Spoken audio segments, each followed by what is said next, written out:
నమస్కారం. RBN news ప్రేక్షకులకు, సిబ్బందికి, యాజమాన్యానికి ముందుగా శ్రీరామనవమి శుభాకాంక్షలు. భద్రాచలం దక్షిణ భారతదేశంలోని తెలంగాణ రాష్ట్రంలోని పావన గోదావరి తీరాన వెలసిన పవిత్ర పుణ్యక్షేత్రం. మేరువు మేనకల కుమారుడైన భద్రుడు శ్రీరామచంద్రుడికి పరమ భక్తవరేణ్యుడు. అతని తపస్సుకు మెచ్చి శ్రీరాముడు అతనికిచ్చిన వరం ప్రకారం సీత, లక్ష్మణ, ఆంజనేయ స్వామి సమేతంగా ఇక్కడ వెలిసారని స్థల పురాణం చెప్తోంది. ఇక్కడి శ్రీరామచంద్రుణ్ణి భక్తులు ప్రేమగా వైకుంఠరాముడని, చతుర్భుజ రాముడని, భద్రగిరి నారాయణుడని పిలుస్తారు. భద్రాచలానికి కేవలం పురాణ ప్రాశస్యమే కాదు, ఘనమైన చరిత్ర కూడా ఉంది. భద్రాచలం సమీపంలోని బద్రిరెడ్డిపాలెం గ్రామానికి చెందిన పోకల దమ్మక్క అనే ఆమె భక్తి శ్రద్ధలతో శ్రీరాముని కొలుస్తూ ఉండేది. ఆ మహాభక్తురాలి భక్తికి మెచ్చి ఒకరోజు శ్రీరాముడు ఆమెకు కలలో కనిపించాడట. తాను గతంలో ఇచ్చిన వరం ప్రకారం భద్రగిరిపై ఉన్నానని, నన్ను మిగతా భక్తులు కూడా సేవించి తరించేలా ఏర్పాట్లు చేయండి. ఈ కార్యక్రమంలో నీకు మరో పరమభక్తుడు సాయంగా నిలుస్తాడని ఆదేశించారట. ఆ మేరకు దమ్మక్క గ్రామ పెద్దలందరికీ ఈ విషయం తెలియచేసి భద్రగిరిపైకి వెళ్ళి స్వామివారు వెలిసిన ప్రాంతాన్ని గుర్తించిందట. ఆపై అక్కడ పందిరి నిర్మించి పండ్లు నైవేద్యంగా సమర్పిస్తూ వచ్చిందట. ప్రతి సంవత్సరం సీతారాముల కళ్యాణం కూడా నిర్వహించేవారని స్థల పురాణం చెబుతోంది. రామదాసుగా ప్రసిద్ధుడైన కంచర్ల గోపన్న భద్రాచలంలో శ్రీరాముడికి ఇప్పుడున్న బ్రహ్మాండపై ఆలయాన్ని నిర్మించాడు. గోపన్నది ఖమ్మం జిల్లాలోని నేలకొండపల్లి గ్రామం. అప్పటి గోల్కొండ ప్రభు తానీషా కొలువులో మంత్రులుగా పనిచేస్తున్న అక్కన్న మాదనలకు ఈ గోపన్న మేనల్లుడు. మేనమామల సహకారంతో గోపన్న పాల్వంచ తాలూకా తహసీల్దార్గా పదవీ బాధ్యతలు చేపట్టాడు. భద్రాచలంలో వెలసిన శ్రీరాముడి గురించి తెలుసుకున్న ఆయన స్వామివారికి భక్తుడిగా మారతాడు. ఆపై కబీర్దాస్ శిష్యుడైన శ్రీరామదాస్గా మారిపోతాడు. భద్రాచల రాముడికో మంచి ఆలయం లేకపోవడాన్ని చూసి ఎంతో బాధపడతాడు.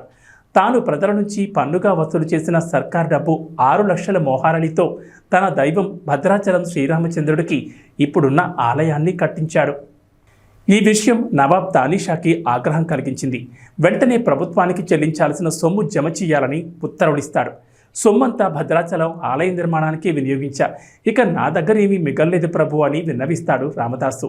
దీంతో తానీషా రామదాసును గోల్కొండకు రప్పించి బందీఖానాలో ఖైదు చేయిస్తాడు.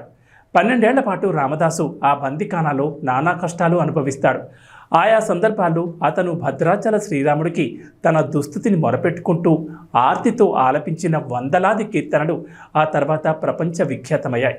చివరికి రామదాసు ప్రార్థనలు ఫలించి శ్రీరాముడు స్వయంగా లక్ష్మణ సమేతంగా వచ్చి తానీషాకు బాకీ సొమ్ము 6 లక్షల మోహారీలు చెల్లించి రసీదు తీసుకుని మరీ రామదాసును బందీఖానా నుంచి విముక్తం చేస్తాడట.